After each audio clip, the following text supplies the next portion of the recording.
سواری پر سوار ہونے کی دعا، سبحان الذی سخر لنا هذا وما كنا له مقرنین وَإِنَّا إِلَى رَبِّنَا لَمُنقَلِبُونَ۔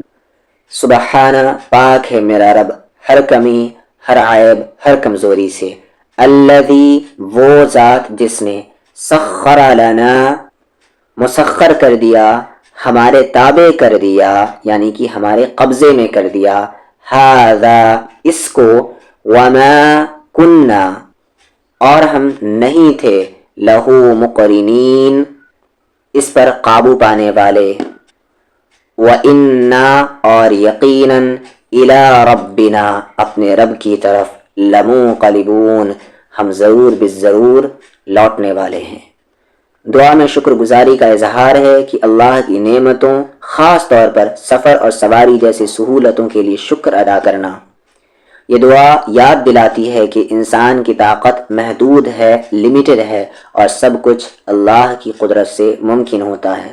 سفر کے آغاز میں یہ دعا پڑھنا حفاظت اور برکت کے لیے مفید ہے۔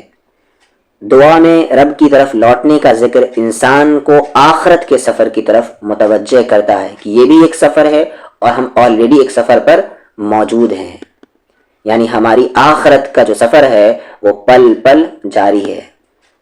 نبی کریم صلی اللہ علیہ وسلم نے سفر شروع کرنے سے پہلے یہ دعا پڑھنے کی تعلیم دی، جو سنت پر عمل کرنے کا بہترین ذریعہ ہے۔